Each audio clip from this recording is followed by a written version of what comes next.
പകൽ വാർത്ത തുടങ്ങുന്നു. ആദ്യം പ്രധാന തലക്കെട്ടുകൾ. പെരിയ ഇരട്ടക്കൊലയിൽ 14 പ്രതികൾ കുറ്റക്കാരെന്ന കോടതി. 10 പേരെ വെറുതെ വിട്ടു. രണ്ടാം പ്രതിയെ ബലമായി മോചിപ്പിച്ച മുൻ MLA KV കുഞ്ഞിരാമനും കുറ്റക്കാരൻ. വിധിയിൽ തൃപ്തിയില്ലെന്ന് കൃപേഷിന്റെയും ശരത് ലാലിന്റെയും കുടുംബം. അതിൽ കുറച്ച് ആൾക്കാർ രക്ഷപ്പെടുന്നതിൽ വലിയ ദുഃഖമുണ്ട്. പക്ഷേ നേരെ മറിച്ച് കോടതി കുറ്റക്കാരെ കണ്ടെത്തിയതിൽ, കൊലപാതക കുറ്റം തെളിയിക്കാൻ പറ്റിയതിൽ, ഈ 14 പേർക്കെതിരെ കൊലകുറ്റം ഗൂഢാലോചന തെളിയിക്കാൻ പറ്റിയതില്ല. ഈ സന്തോഷം അല്ല, ഒരു കൃതജ്ഞതയുണ്ട്. ആ കോടതിയെ ബഹുമാനമുണ്ട്, ആദരവുണ്ട്.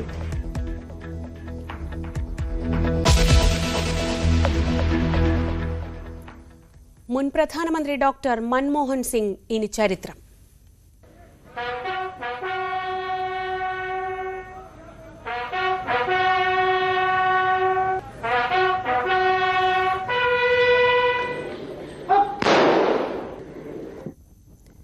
അന്ത്യവിശ്രമം യമുനാ തീരത്തെ നിഗംബോധ് ഘട്ടിൽ.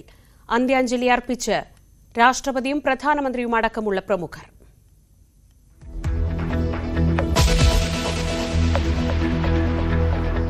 വോട്ട് തേടി പിണറായി വിജയൻ ജമാഅത്തെ ഇസ്ലാമി നേതാക്കളെ കണ്ടിട്ടുണ്ടെന്ന് അമീർ P. മുജീബ് റഹ്മാൻ. വെളിപ്പെടുത്തൽ ന്യൂസ് 18നോട്. കൂടിക്കാഴ്ച നടത്തിയത് 2011. ആലപ്പുഴ ഗസ്റ്റ് ഹൌസിൽ നടന്ന ചർച്ച നിഷേധിക്കാൻ ധൈര്യമുണ്ടോ എന്നും P. മുജീബ് റഹ്മാൻ.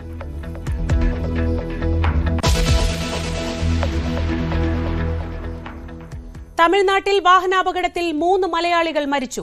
അപകടം പെരിയകുളത്ത് കാറും വാനും കൂട്ടിയിടിച്ച്. മരിച്ചവർ കോട്ടയം കുര്യം സ്വദേശികൾ. തിരുവനന്തപുരം പാറശാലയിൽ അപകടം തുടർക്കഥ. 1 മാസത്തിനിടെ 12 അപകടങ്ങൾ.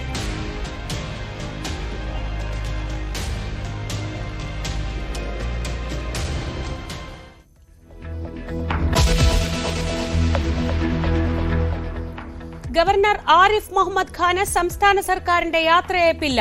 തീരുമാനം സർക്കാർ ഗവർണർ പോരിന്റെ ബാക്കി. P. സദാശിവത്തോട് കാട്ടിയ പ്രീതി ആരിഫ് മുഹമ്മദ് ഖാനോട് വേണ്ടെന്ന നിലപാട്. ഗവർണർ നാളെ കേരളത്തിൽ നിന്ന് മടങ്ങും.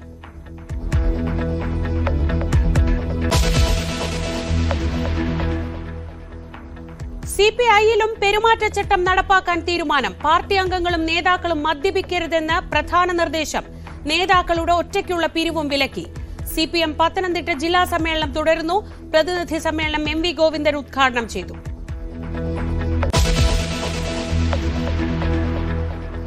ഉത്തരേന്ത്യയിൽ അതിശൈത്യം. കശ്മീരിൽ കനത്ത മഞ്ഞുവീഴ്ച. പഹൽഗാമിൽ മലയാളികൾ അടക്കമുള്ള സഞ്ചാരികൾ കുടുങ്ങിക്കിടന്നത് 21 മണിക്കൂർ.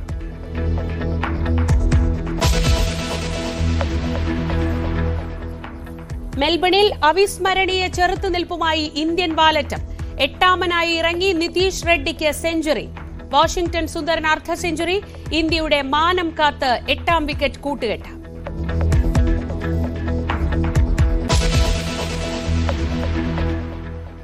ഈ ദിവസത്തെ ഏറ്റവും പ്രധാനപ്പെട്ട വാർത്തയിലേക്ക്. പെരിയ ഇരട്ടക്കൊലക്കേസിൽ ഉദുമ മുൻ MLA അടക്കം 14 പ്രതികൾ കുറ്റക്കാരെന്ന് CBI കോടതി. 10 പേരെ വെറുതെ വിട്ടു. 1 മുതൽ 8 വരെ പ്രതികൾക്കെതിരെ കൊലപാതക കുറ്റം തെളിഞ്ഞു. വിധി ജനുവരി 3 പ്രഖ്യാപിക്കും. കൊലപാതകത്തിൽ നേരിട്ടു പങ്കെടുത്ത 1 മുതൽ 8 വരെയുള്ള പ്രതികൾക്കെതിരെ കൊലക്കുറ്റം തെളിഞ്ഞു. ക്രിമിനൽ ഗൂഢാലോചന, തെളിവ് നശിപ്പിക്കൽ ഉൾപ്പെടെയുള്ള കുറ്റവും തെളിയിക്കപ്പെട്ടു. 1 മുതൽ 8 വരെ പ്രതികളായ പെരിയ മുൻ ലോക്കൽ കമ്മിറ്റി അംഗം A. പീതാംബരന്റെ സഹായിയും സുഹൃത്തുമായ CJ സജി, 3ാം പ്രതി KM Suresh, K. Anilkumar, Jijin, Sreerag, A. Ashwin, Subin എന്നിവർക്കാണ് കൊലപാതകത്തിൽ നേരിട്ടു പങ്കുള്ളത്. 10ാം പ്രതി T. രഞ്ജിത്ത്, 14ാം പ്രതി ഉദുമ മുൻ ഏരിയ സെക്രട്ടറിയായ K. മണികണ്ഠൻ, 15ാം പ്രതി വിഷ്ണു സുര, 20ാം പ്രതി ഉദുമ മുൻ MLA KV കുഞ്ഞിരാമൻ, 21ാം പ്രതി രാഘവൻ വെളുത്തോളി, 22ാം പ്രതി KV ഭാസ്കരൻ എന്നിവരെ കോടതി കുറ്റക്കാരെന്ന് കണ്ടെത്തി. ക്രൈംബ്രാഞ്ച് പ്രതിചേർത്ത 4 പേരെയും CBI പ്രതിചേർത്ത 6 പേരെയും കോടതി വെറുതെ വിട്ടു. ഫൗണ്ട് ഗിൽറ്റി എന്ന് പറഞ്ഞിട്ടുള്ളതിൽ A14, A20, 21, 22 ഈ 4 പ്രതികളെ സെക്ഷൻ 225 IPC പ്രകാരവും കുറ്റക്കാരാണെന്ന് കണ്ടെത്തിയിട്ടുണ്ട്. കുറ്റക്കാരല്ലെന്ന് പ്രതികൾ കോടതിയെ അറിയിച്ചു. 15ാം പ്രതി വിഷ്ണു സുര കോടതിയിൽ വികാരാധീനനായി.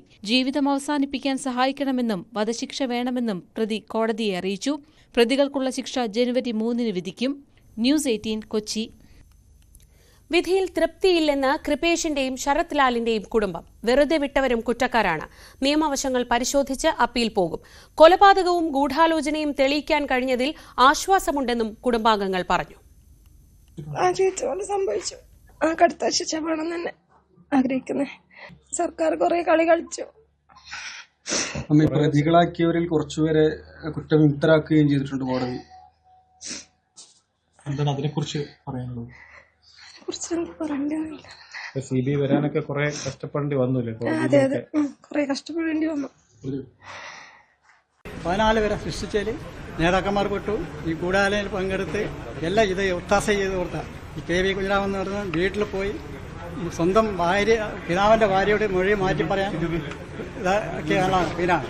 അതുപോലെ ഇവര് കുട്ടികളെ വസ്ത്രങ്ങൾ നശിപ്പിക്കാൻ വേണ്ടി വെളുത്തുള്ളി പോയി വെളുത്തുള്ളി കത്തിച്ച് കളഞ്ഞതാണ്. വെളുത്തുള്ളി മണിയാണ് ഇത് കത്തിക്കാനും കൂട്ടുന്നത്. പിന്നെ ബാക്കി ഇവർക്ക് 14 ഗവൺമെന്റ് വക്കീലായിട്ട് അന്വേഷിച്ച് ഞങ്ങളെ അത് മുമ്പോട്ട് പോകും. ഗൂഢാലോചനയും കൊലപാതക കുറ്റം തെളിഞ്ഞതായിട്ട് ബോധ്യപ്പെട്ടുവല്ലോ, അത് കോടതി പറഞ്ഞല്ലോ. അതിന് വളരെയധികം തൃപ്തരാണ്. കാരണം അത് തെളിയിക്കാൻ നമുക്ക് പറ്റിയിട്ടുണ്ട്. പക്ഷെ ഗൂഢാലോചനയിൽ കുറച്ചാളെ രക്ഷപ്പെട്ടത് അത് അത്ര നമുക്ക് സുഖമുള്ള കാര്യമല്ല. അതിനുവേണ്ടി നമ്മൾ പ്രോസിക്യൂട്ടറായിട്ട് ഇങ്ങനെ ആലോചിച്ച് മുമ്പ് ഇവന് വരുന്ന വഴികളൊക്കെ നമുക്ക് ചിന്തിച്ച് ആലോചിച്ച് തീരുമാനിക്കും. അത് VP ആയിട്ട് ആലോചിച്ച് നമ്മൾ പ്രോസിക്യൂട്ടറുമായിട്ട് ആലോചിച്ച് അതിന്റെ നിയമവശം നോക്കി ബാക്കി തുടർന്നോട്ട് നമ്മൾ ആലോചിക്കും. അല്ല പക്ഷേ ഈ അപ്പീൽ പോവും. മറ്റേ നമ്മൾ VP ആയിട്ട് അതായത് പ്രോസിക്യൂട്ടറുമായിട്ട് ആലോചിക്കും. നിയമവശങ്ങളൊക്കെ ആലോചിച്ചതിന് ശേഷം നമ്മൾ മുമ്പോട്ട് നീങ്ങുന്നതായിരിക്കും. കാരണം ഇതുവരെയും നമ്മൾ നിയമപോരാട്ടത്തിന് പിന്നിലായിരുന്നു. അതിൽ കുറച്ച് ആൾക്കാർ രക്ഷപ്പെടുന്നതിൽ വലിയ ദുഃഖമുണ്ട്. പക്ഷേ നേരെ മറിച്ച് കോടതി കുറ്റക്കാരെ കണ്ടെത്തിയതിൽ, കൊലപാതക കുറ്റം തെളിയിക്കാൻ പറ്റിയതിൽ, ഈ 14 പേർക്കെതിരെ കൊലകുറ്റം പിന്നെ ഗൂഢാലോചന തെളിയിക്കാൻ പറ്റിയതില്ല. ഈ സന്തോഷം അല്ല, ഒരു കൃതജ്ഞതയുണ്ട്. ആ കോടതിയിൽ ബഹുമാനമുണ്ട്, ആദരവുണ്ട്. പക്ഷേ ഇതിൽ കുറച്ച് സങ്കടമുണ്ട്. അപ്പോൾ അവർ മുഴുവൻ പ്രതികൾക്കും ശിക്ഷ ഉറപ്പാക്കും വരെ പോരാട്ടം നടത്തും. നിയമപരമായിട്ടുള്ള പോരാട്ടങ്ങൾ ഇങ്ങനെ നടന്നുകൊണ്ടിരിക്കും. കോടതി വിധിയിൽ പൂർണ്ണ തൃപ്തിയില്ലെന്ന് കാസർഗോഡ് MP രാജ്മോഹൻ ഉണ്ണിത്താൻ. CBI കോടതിയുടെ ഈ വിധിയിൽ ഞങ്ങൾ പൂർണ്ണ സംതൃപ്തരല്ല. ഇതിന് ഗൂഢാലോചന നടന്നിട്ടുണ്ട്. ആ ഗൂഢാലോചന നടത്തിയത് മാർക്സിസ്റ്റ് പാർട്ടിയുടെ ഉന്നതന്മാരായ നേതാക്കന്മാരാണ്. അതിനേക്കാൾ വലിയ ഉന്നതന്മാരുടെ അറിവും സമ്മതത്തോടും കൂടിയാണ് ഈ ഗൂഢാലോചന നടത്തിയിരിക്കുന്നത്. മനുഷ്യന്റെ ജീവനും സ്വത്തിനും സംരക്ഷണം കൊടുക്കേണ്ട ഒരു ഗവൺമെന്റ് മനുഷ്യന്റെ ജീവനെടുത്ത പ്രതികളെ രക്ഷിക്കാൻ വേണ്ടി കോടിക്കണക്കിന് രൂപയാണ് ഖജനാവിൽ നിന്ന് ചെലവാക്കിയത്. മാത്രമല്ല, ഈ കേസ് ആദ്യം മുതൽ അട്ടിമറിക്കാൻ ശ്രമിച്ചത് കേരള ഗവൺമെന്റാണ്. എല്ലാ കോടതികളും ഈ കേസ് CBIക്ക് വിടണമെന്ന് വാദിച്ചു. അവസാനം സർക്കാർ ആ രംഗത്ത് പരാജയപ്പെട്ടു. വേണ്ടത്ര ശിക്ഷ വിധിച്ചതായി ഞങ്ങൾ കാണുന്നില്ല. വധശിക്ഷ അല്ലെങ്കിൽ ഇരട്ട ജീവപര്യന്തം, അതുപോലെ തന്നെ ജീവപര്യന്തം. ഇതിൽ ആദ്യത്തെ പ്രതികൾക്ക് വധശിക്ഷ തന്നെ ഞങ്ങൾ പ്രതീക്ഷിക്കുന്നു. ഈ വെറുതെ വിട്ട പ്രതികൾക്കെതിരെ ഞങ്ങൾ കൂട്ടായിട്ട് ആലോചിച്ചിട്ട് അപ്പീലുമായി മുന്നോട്ട് പോകും. CPM നേതൃത്വം ആസൂത്രണം ചെയ്ത് നടപ്പാക്കിയ കൊലപാതകമാണ് പെരിയയിലേതെന്ന് KK രമ MLA. CPM നേതൃത്വം ഈ കൊല ആസൂത്രണം ചെയ്തതും അവർ നടത്തിയ കൊലപാതകവുമാണെന്ന് കോടതി ഇന്ന് വളരെ വ്യക്തമായി പറഞ്ഞിരിക്കുകയാണ്. CPMന്റെ ഏറ്റവും സമുന്നതനായ ഒരു MLA ആണ് ഇപ്പോൾ കോടതി കുറ്റക്കാരനാണെന്ന് കണ്ട് ശിക്ഷിക്കാൻ വേണ്ടി തീരുമാനിച്ചിരിക്കുന്നത്. ആ 14 പ്രതികളും CPMന്റെ ആളുകളാണ്. 1-ാം പ്രതി CPMന്റെ LC മെമ്പറാണ്. ഇതൊക്കെ സൂചിപ്പിക്കുന്നത് പാർട്ടിയാണ് ഈ കൊലപാതകം നടത്തിയത്.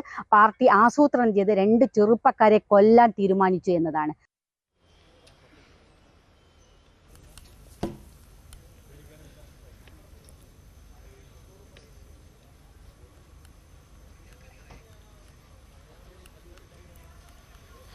പെരിയ കേസിൽ കുറ്റം ചെയ്യാത്തവരും ഉൾപ്പെട്ടതായി LDF കൺവീനർ TP രാമകൃഷ്ണൻ. മുൻ MLA KV കുഞ്ഞിരാമന്റെ കാര്യത്തിലും ഇത് ബാധകമാണ്. CPM ആസൂത്രണം ചെയ്ത് ഒരു കൊലപാതകവും നടന്നിട്ടില്ലെന്നും TP രാമകൃഷ്ണൻ. വിധിയുടെ വിശദാംശം മനസ്സിലാക്കിയതിനു ശേഷമേ ഇതിന്റെ തുടർന്നുള്ള നിലപാടിനെ സംബന്ധിച്ച് പറയാൻ കഴിയൂ. കോടതി വിധി അംഗീകരിച്ചുകൊണ്ടുള്ള സമീപനമാണ് ആർക്കും പൊതുവെ സ്വീകരിക്കാൻ കഴിയും. നിയമവാഴ്ചയിൽ അത്തരമൊരു നിലപാട് സ്വീകരിച്ചേ പറ്റുള്ളൂ.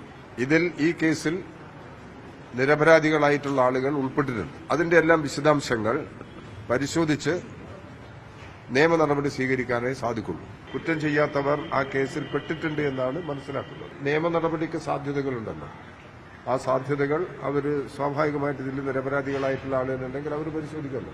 ഞാൻ പറഞ്ഞതിൽ മുൻ MLA ഉൾപ്പെടെ ആളുകൾക്ക് ബാധകമായ കാര്യങ്ങൾ. CPM ആസൂത്രണം ചെയ്ത ഒരു കൊലയും കേരളത്തിലില്ല. ചില സംഭവങ്ങൾ ചില പ്രദേശത്ത് ഇങ്ങനെ ഉണ്ടാവാറുണ്ട്.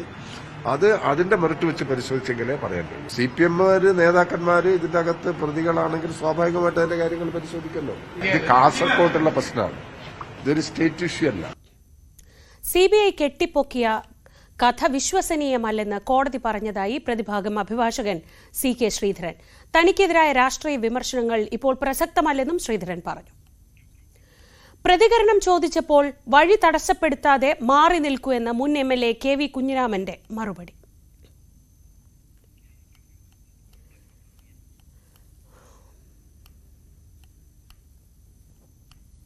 ഇനി മറ്റു വാർത്തകൾ നോക്കാം. അന്തരിച്ച മുൻ പ്രധാനമന്ത്രി ഡോക്ടർ മൻമോഹൻ സിംഗിന്റെ സംസ്കാരം പൂർണ്ണ ഔദ്യോഗിക ബഹുമതികളോടെ നടന്നു. രാഷ്ട്രപതി ദ്രൗപദി മുർമു, പ്രധാനമന്ത്രി നരേന്ദ്രമോദി തുടങ്ങി നിരവധി പ്രമുഖർ അന്തിമോപചാരം അർപ്പിച്ചു. ഭൂട്ടാൻ രാജാവ് ജിഗ്മെ വാങ്ചുക്, മൌറീഷ്യസ് വിദേശകാര്യമന്ത്രി മനീഷ് ഗോപിൻ ഉൾപ്പെടെയുള്ളവരും സംസ്കാര ചടങ്ങുകൾക്ക് ഡൽഹിയിലെത്തി.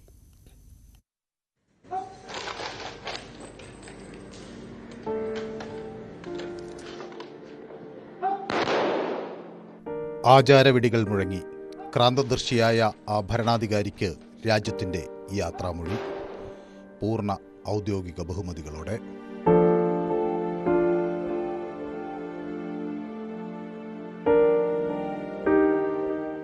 രാഷ്ട്രപതി ദ്രൗപദി മുർമു, പ്രധാനമന്ത്രി നരേന്ദ്രമോദി, കേന്ദ്രമന്ത്രി അമിത്ഷാ, BJP അധ്യക്ഷൻ JP നദ്ദ തുടങ്ങി നിരവധി പ്രമുഖർ സംസ്കാര ചടങ്ങുകൾക്ക് നിഗംബോധ്ഘട്ടിലെത്തി. രാവിലെ 8:30 മൻമോഹൻ സിംഗിന്റെ ഭൗതിക ശരീരം മോത്തിലാൽ നെഹ്റു മാർഗിലെ വസതിയിൽ നിന്നും AICC ആസ്ഥാനത്തെത്തിച്ചത്. പിന്നീട് 1 മണിക്കൂർ കോൺഗ്രസ് പ്രവർത്തകർക്കും നേതാക്കൾക്കും ആദരാഞ്ജലികൾ അർപ്പിക്കാൻ അവസരം ലഭിച്ചു. സോണിയാഗാന്ധിയും കോൺഗ്രസ് അധ്യക്ഷൻ മല്ലികാർജ്ജുൻ ഖർഗെയും ഉൾപ്പെടെയുള്ള നേതാക്കൾ അന്തിമോപചാരം അർപ്പിച്ചു.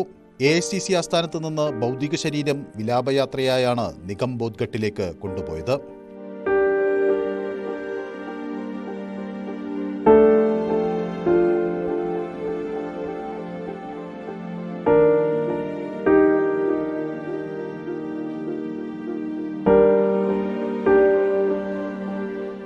മൻമോഹൻ സിംഗിന്റെ വേർപാടിൽ ദുഃഖിക്കുന്ന ഇന്ത്യൻ ജനതയ്ക്കൊപ്പം താനും ജില്ലും പങ്കുചേരുന്നുവെന്ന് വൈറ്റ് ഹൌസിൽ നിന്ന് പുറത്തിറക്കിയ പ്രസ്താവനയിൽ അമേരിക്കൻ പ്രസിഡന്റ് ജോ ബൈഡൻ അറിയിച്ചു. റഷ്യൻ പ്രസിഡന്റ് പുടിൻ അനുശോചനം രേഖപ്പെടുത്തി. വേർപാടിലെ ദുഃഖം പാകിസ്ഥാൻ മുൻ ധനകാര്യമന്ത്രി ഇഷാഖ് ദാറും വ്യക്തമാക്കി. 2014 ഒരു വാർത്താ സമ്മേളനത്തിനിടയിൽ മൻമോഹൻ സിംഗ് പറഞ്ഞു, ഞാൻ എന്തു ചെയ്തു, എന്ത് ചെയ്തില്ല എന്ന് വിലയിരുത്തേണ്ടത് ചരിത്രമാണ്. ചരിത്രം മഹാപുരുഷൻ എന്ന് തന്നെ വിലയിരുത്തുമെന്ന് ഉറപ്പുണ്ടായിരുന്നു മൻമോഹന്. അദ്ദേഹത്തിൻ്റെ സാമ്പത്തിക നയം സെൻസെക്സിൽ തുടർച്ചയായി മുന്നേറ്റത്തിന് കാരണമായപ്പോൾ അന്നിറങ്ങിയ ചില പ്രസിദ്ധമായ പത്രങ്ങളുടെ തലക്കെട്ട് ഇപ്പോഴും അന്വർത്ഥമാണ്. Singh is the king. News desk, News 18. ഇതിനിടെ മൻമോഹൻ സിംഗിന് സ്മാരകം പണിയുന്നതിനെ സംബന്ധിച്ചും വിവാദം. സംസ്കാര ചടങ്ങുകൾ നടന്ന അതേ സ്ഥലത്ത് സ്മാരകം വേണമെന്ന നിലപാടിലാണ് കോൺഗ്രസ്. വിഷയത്തിൽ വൃത്തികെട്ട രാഷ്ട്രീയം കളിക്കരുതെന്ന് കോൺഗ്രസിനോട് BJP നേതാക്കൾ ആവശ്യപ്പെട്ടു.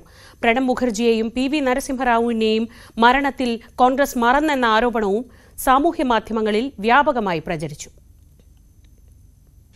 സംസ്കാര ചടങ്ങുകൾ നടക്കുന്ന അതേ സ്ഥലത്ത് മൻമോഹൻ സിംഗിന്റെ സ്മാരകം നിർമ്മിക്കുന്നതിനുള്ള സാധ്യതകൾ ആരായണമെന്ന് കോൺഗ്രസ് അധ്യക്ഷൻ മല്ലികാർജ്ജുൻ ഖർഗെ ആവശ്യപ്പെട്ടിരുന്നു. പ്രധാനമന്ത്രി നരേന്ദ്രമോദിയെ വിഷയം ധരിപ്പിക്കുകയും ആഭ്യന്തരമന്ത്രിക്ക് കത്തു നൽകുകയും ചെയ്തു. കോൺഗ്രസ് നേതാവ് ജയറാം രമേശാണ് സർക്കാരിനെതിരെ ആഞ്ഞടിച്ചത്. എന്തുകൊണ്ടാണ് കേന്ദ്രത്തിന് സ്മാരകത്തിനായി ഒരു സ്ഥലം കണ്ടെത്താൻ കഴിയാത്തതെന്ന് മനസ്സിലാകുന്നില്ല എന്നും ഇന്ത്യയുടെ ആദ്യത്തെ സിഖ് പ്രധാനമന്ത്രിയെ അപമാനിക്കുകയാണെന്നും ജയറാം രമേശ് സമൂഹമാധ്യമങ്ങളിൽ കുറിച്ചു. ഡോക്ടർ മൻമോഹൻ സിംഗിന്റെ മരണത്തിൽ വൃത്തികെട്ട രാഷ്ട്രീയം കളിക്കുന്നത് കോൺഗ്രസ് അവസാനിപ്പിക്കണമെന്ന് BJP തിരിച്ചടിച്ചു. മുൻ പ്രധാനമന്ത്രി നരസിംഹറാവുവിനെ അദ്ദേഹത്തിന്റെ മരണശേഷം കോൺഗ്രസ് എങ്ങനെ അനുസ്മരിച്ചുവെന്ന് ഓർക്കണമെന്നും BJP. മുൻ രാഷ്ട്രപതിയായിരുന്ന തന്റെ പിതാവിനോട് കോൺഗ്രസ് എത്ര മോശമായാണ് പെരുമാറിയതെന്ന് പ്രണബ് മുഖർജിയുടെ മകളും ട്വീറ്റ് ചെയ്തു. രാജ്യത്തിന്റെ മുൻ പ്രധാനമന്ത്രിമാരെ ആദരിക്കുന്ന പാരമ്പര്യം ഉയർത്തിപ്പിടിക്കണമെന്ന വിഷയത്തിൽ രാഷ്ട്രീയം ആവശ്യമില്ലെന്ന് SP അധ്യക്ഷൻ അഖിലേഷ് യാദവ്. മൻമോഹൻ സിംഗിന്റെ കുടുംബത്തിന്റെ ആഗ്രഹങ്ങളെ മാനിക്കണമെന്ന് BSP അധ്യക്ഷ മായാവതി. സ്മാരകത്തിനായി സ്ഥലം അനുവദിക്കുമെന്നും അദ്ദേഹത്തിന്റെ കുടുംബത്തെയും കോൺഗ്രസ് അധ്യക്ഷൻ മല്ലികാർജ്ജുൻ ഖർഗെയും ഇത് അറിയിച്ചിട്ടുണ്ടെന്നും ആഭ്യന്തര മന്ത്രാലയം വ്യക്തമാക്കി. News desk, news 18. ജമാഅത്തെ ഇസ്ലാമിയുമായി മുഖ്യമന്ത്രി പിണറായി വിജയൻ നേരിട്ട് ചർച്ച നടത്തിയിട്ടുണ്ടെന്ന് ന്യൂസ് 18നോട് വെളിപ്പെടുത്തി അമീർ പി മുജീബ് റഹ്മാൻ. 2011 ആലപ്പുഴ ഗസ്റ്റ് ഹൌസിലായിരുന്നു ചർച്ച. അന്ന് പാർട്ടി സെക്രട്ടറിയായിരുന്നു പിണറായി. ഇത് നിഷേധിക്കാൻ പിണറായിക്ക് ധൈര്യമുണ്ടോ എന്നും news 18 Keralam senior associate editor Jimmy ജെയിംസിന് നൽകിയ അഭിമുഖത്തിൽ മുജീബ് റഹ്മാൻ ചോദിച്ചു.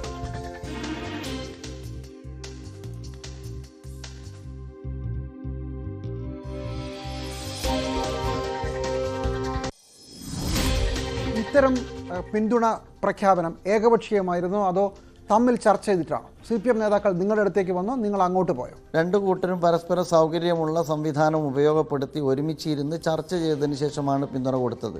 CPM-ന് മാത്രമല്ല, ഇരു മുന്നണികൾക്കും ജമാഅത്തെ ഇസ്ലാമി നാളിതുവരെ പിന്തുണ കൊടുത്തിട്ടുണ്ടെങ്കിൽ അതിന് തെളിവുണ്ടോ? തെളിവുകളുണ്ട്. ഞാൻ കോൺഫിഡൻഷ്യലി നടന്ന ചർച്ചകൾ ഒരു ഉത്തരവാദപ്പെട്ട ഒരു സംഘടന എന്നുള്ള അർത്ഥത്തിൽ എല്ലാം വെളിപ്പെടുത്തുന്നതിന് ഒരു പരിമിതിയുണ്ട്. ഒരൊറ്റ വിഷയം മാത്രം ഞാൻ പറയാം. 2011 ഇലക്ഷനുമായി ബന്ധപ്പെട്ട് ചർച്ച നടന്നത് ആലപ്പുഴ ഗസ്റ്റ് ഹൗസിലാണ്. ചർച്ചയിൽ പങ്കെടുത്തത് അന്നത്തെ ജമാഅത്തെ ഇസ്ലാമി കേരള അമീർ ടി ആരിഫ് അലിയാണ്. മറുഭാഗത്ത് നിന്ന് പങ്കെടുത്തത് പാർട്ടി സെക്രട്ടറി ശ്രീ പിണറായി വിജയനാണ്.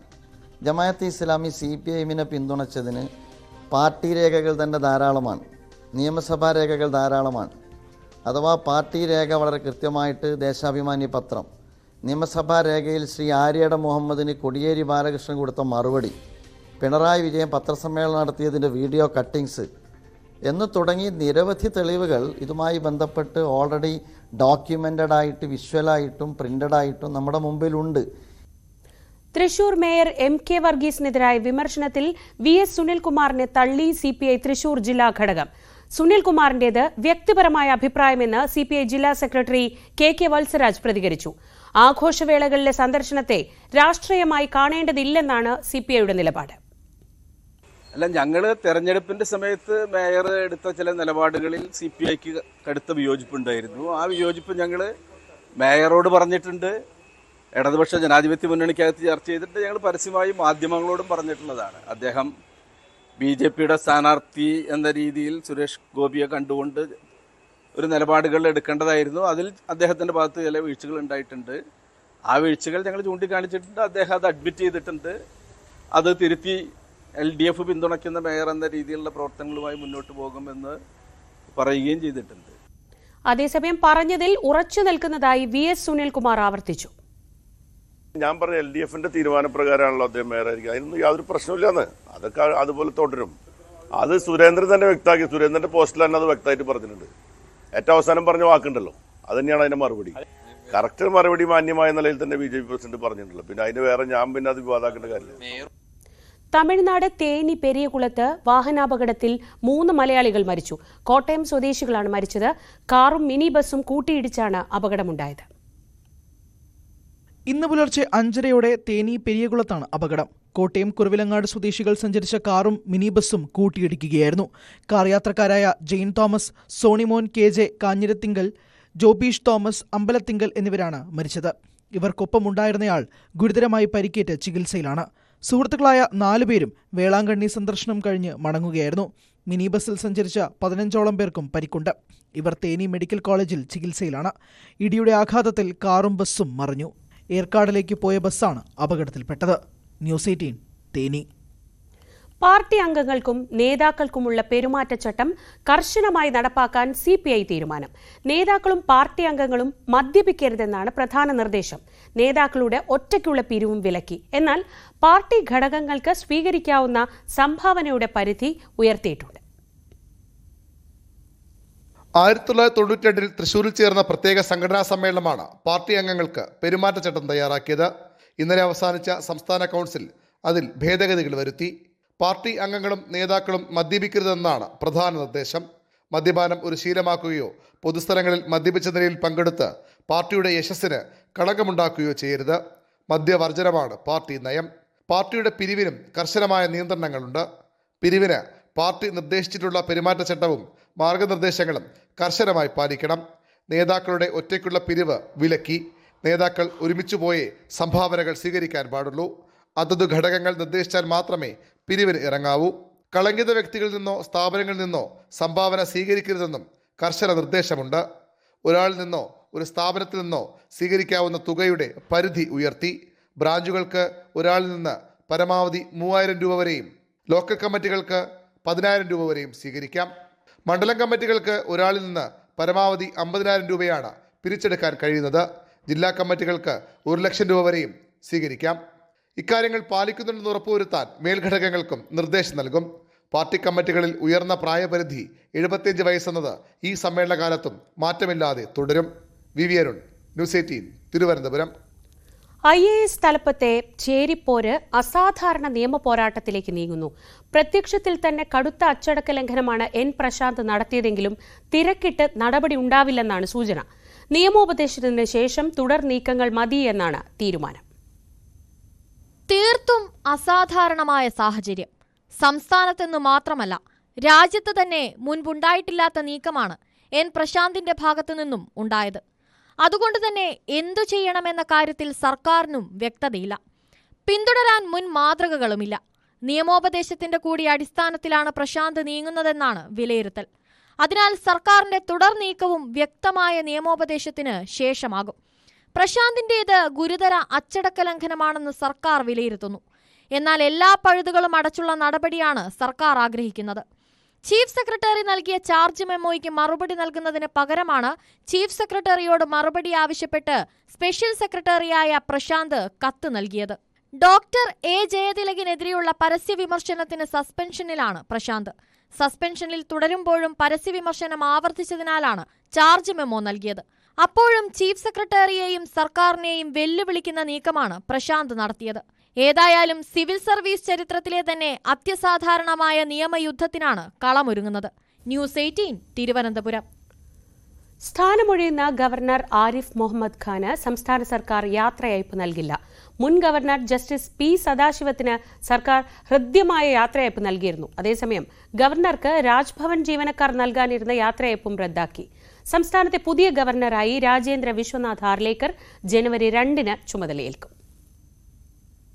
കേരള ദൗത്യം പൂർത്തിയാക്കി ആരിഫ് മുഹമ്മദ് ഖാൻ മടങ്ങിപ്പോകുമ്പോഴും സർക്കാർ ഗവർണർ ശത്രുത അവസാനിക്കുന്നില്ല. ഗവർണർമാർക്ക് സർക്കാർ നൽകാറുള്ള പതിവ് യാത്രയയപ്പ് ചടങ്ങും ഒഴിവാക്കും. ഞായറാഴ്ച കേരളം വിടുന്ന ആരിഫ് മുഹമ്മദ് ഖാന് യാത്രയയപ്പ് നൽകേണ്ടതില്ലെന്നാണ് സർക്കാർ തീരുമാനം. ആരിഫ് മുഹമ്മദ് ഖാന്റെ മുൻഗാമിയായിരുന്ന ജസ്റ്റിസ് P സദാശിവത്തിന് ഊഷ്മളമായ യാത്രയയപ്പാണ് ആദ്യ പിണറായി സർക്കാർ നൽകിയത്.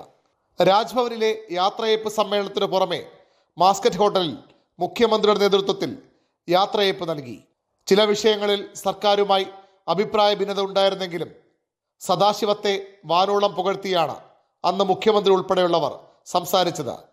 മാത്രമല്ല, വിമാനത്താവളത്തിൽ നേരിട്ടെത്തി അദ്ദേഹത്തെ യാത്രയാക്കാനും പിണറായി വിജയൻ തയ്യാറായി. എന്നാൽ ആരിഫ് മുഹമ്മദ് ഖാൻ ഇതൊന്നും പ്രതീക്ഷിക്കേണ്ട.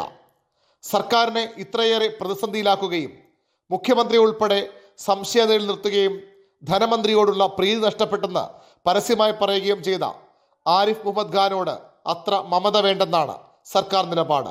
നാളെ കൊച്ചിയിലേക്കും അവിടെ നിന്ന് ഡൽഹി വഴി ബീഹാറിലേക്കും പോകും. 2-ാം തീയതി ബീഹാർ ഗവർണറായി ചുമതലയേൽക്കും. അദ്ദേഹത്തിന്റെ പിൻഗാമി രാജേന്ദ്ര വിശ്വനാഥ് ഹാർലേക്കർ 1-ാം തീയതി കേരളത്തിലെത്തും. 2-ാം തീയതി ഗവർണർ സ്ഥാനം ഏറ്റെടുക്കും. V Arun, news 18, Thiruvananthapuram.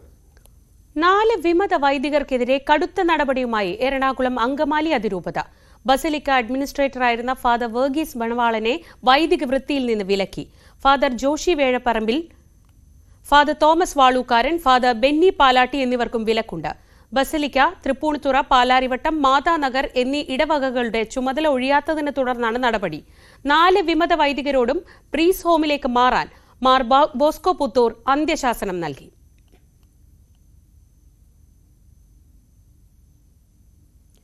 തൃശൂർ പാലയൂർ പള്ളിയിലെ കാരോളിന് അനുമതി നിഷേധിച്ച സംഭവത്തിൽ SIക്ക് വീഴ്ചയില്ലെന്ന് സ്പെഷ്യൽ ബ്രാഞ്ച് റിപ്പോർട്ട്. പോലീസ് നടപടിയിൽ തെറ്റില്ല. SI വിജിത്ത് ചെയ്തത് നിയമപരമായി ശരിയാണെന്നാണ് റിപ്പോർട്ടിൽ പറയുന്നത്. മൈക്ക് ഉപയോഗിക്കാൻ അനുമതിയില്ലാത്തതിനാലാണ് തടഞ്ഞത്. അതേസമയം SIയെ സസ്പെൻഡ് ചെയ്ത് അന്വേഷണം നടത്തണമെന്നാവശ്യപ്പെട്ട് മുഖ്യമന്ത്രിക്ക് പരാതി നൽകുമെന്ന് പള്ളി കമ്മിറ്റി ഭാരവാഹികൾ അറിയിച്ചു. കശ്മീരിൽ കനത്ത മഞ്ഞുവീഴ്ച. തണുത്തുറഞ്ഞു കിടക്കുകയാണ് ദാൽ തടാകം. സർവവും മഞ്ഞു മൂടിയതോടെ ഗതാഗതം താറുമാറായി. മഞ്ഞ് ആസ്വദിക്കാനെത്തിയ നിരവധി വിനോദസഞ്ചാരികൾ പല സ്ഥലങ്ങളിലും കുടുങ്ങിക്കിടക്കുകയാണ്. മഞ്ഞിൽ പുതച്ചുമൂടിയ കശ്മീർ താഴ്വര. പരസ്പരം കാണാൻ കഴിയാത്ത വിധമാണ് മഞ്ഞ് പെയ്തിറങ്ങുന്നത്.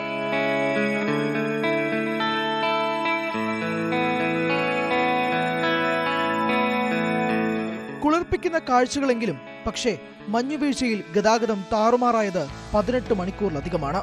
കുടുങ്ങിയത് 2000-ഓളം വാഹനങ്ങൾ. പഹൽഗാം അടക്കമുള്ള സ്ഥലങ്ങളിൽ നിരവധി മലയാളികളും കുടുങ്ങി. ബനിഹാൽ ബാരാമുള്ള സെക്ഷനിൽ ഉച്ചവരെ റെയിൽ ഗതാഗതം റദ്ദാക്കി. കശ്മീർ സർവകലാശാല ഇന്ന് നടത്താനിരുന്ന പരീക്ഷകൾ മാറ്റിവെച്ചു. മഞ്ഞ് മൂടിയതിനാൽ വിമാനങ്ങളും വൈകി. News desk, news 18.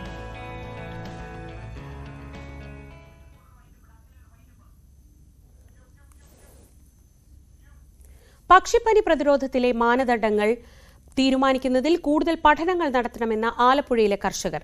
പക്ഷിപ്പനി തടയാൻ താറാവുകളെ കൂട്ടത്തോടെ കൊന്നൊടുക്കിയത് കുട്ടനാട്ടിലെ തനദിനങ്ങളായ ചാരയുടെയും ചെമ്പല്ലിയുടെയും വംശനാശത്തിന് തന്നെ ഇടവരുത്തി. ഈ റിപ്പോർട്ടോടെ പകൽ വാർത്ത പൂർണ്ണമാവുകയാണ്.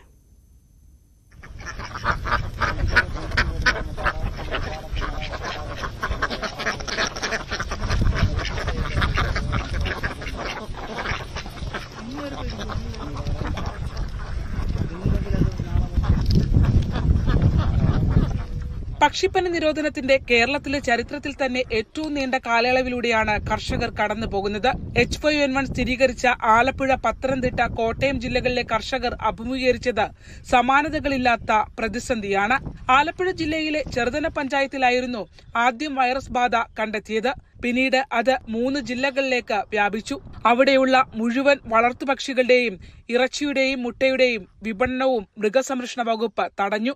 മാത്രമല്ല, ആയിരക്കണക്കിന് വളർത്തുപക്ഷികളെ കള്ളിങ്ങിന് വിധേയമാക്കി. ഇത്തരത്തിൽ ചെറുതന പഞ്ചായത്തിൽ കള്ളിങ്ങിന് വിധേയമാക്കേണ്ടിയിരുന്ന 8000-ഓളം താറാവ് കുഞ്ഞുങ്ങളെ റോയി എന്ന കർഷകൻ ഏറ്റെടുത്തു. ചെന്നിത്തലയിലെ തന്നെ പാടശേഖരത്തിലേക്ക് മൃഗസംരക്ഷണ വകുപ്പിന്റെ അനുമതിയോടെ അവയെ കൊണ്ടുവന്നു. നശിപ്പിച്ചു കളയാനുള്ള സർക്കാർ നിർദ്ദേശത്തിന് വഴങ്ങാതെ കർഷകൻ സംരക്ഷിച്ച ഈ താറാവുകളാണ് ഇന്ന് കേരളത്തിൽ തന്നെ ആകെ അവശേഷിക്കുന്ന ചാരയും ചെമ്പല്ലിയുമെന്ന കുട്ടനാടിന്റെ തനദിനം.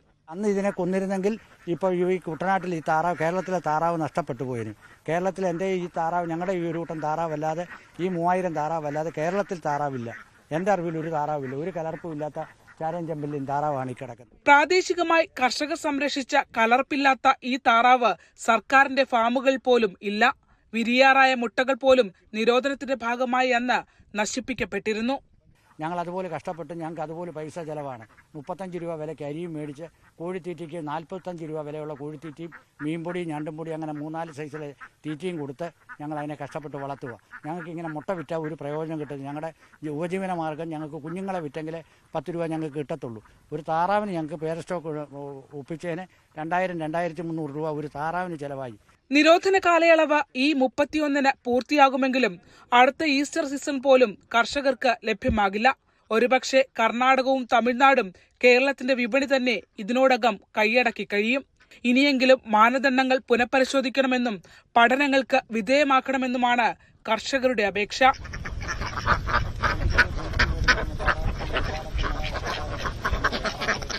ഏഴ് മാസം മുമ്പ് പക്ഷിപ്പനിയുടെ ഭാഗമായി സർക്കാർ നശിപ്പിച്ച് കളയണമെന്ന് പറഞ്ഞ താറാവും കുഞ്ഞുങ്ങളാണ് ഇപ്പോൾ പൂർണ്ണ ആരോഗ്യത്തോടെ നമുക്ക് പിന്നിൽ കാണുന്നത്. ഇത് തെളിയിക്കുന്നത് പക്ഷിപ്പനിയും കള്ളിങ്ങും നിരോധനവും ഒക്കെയായി ബന്ധപ്പെട്ട് ഇനിയും കൂടുതൽ പഠനങ്ങൾ സർക്കാർ നടത്തേണ്ടതുണ്ട് എന്ന് തന്നെയാണ്. ക്യാമറമാൻ പ്രശാന്ത് മംഗലശ്ശേരിക്കൊപ്പം ചെന്നിത്തല എരമത്തൂർ പാടശേഖരത്തിൽ നിന്നും ശരണ്യ സ്നേഹജൻ, ന്യൂസ് 18.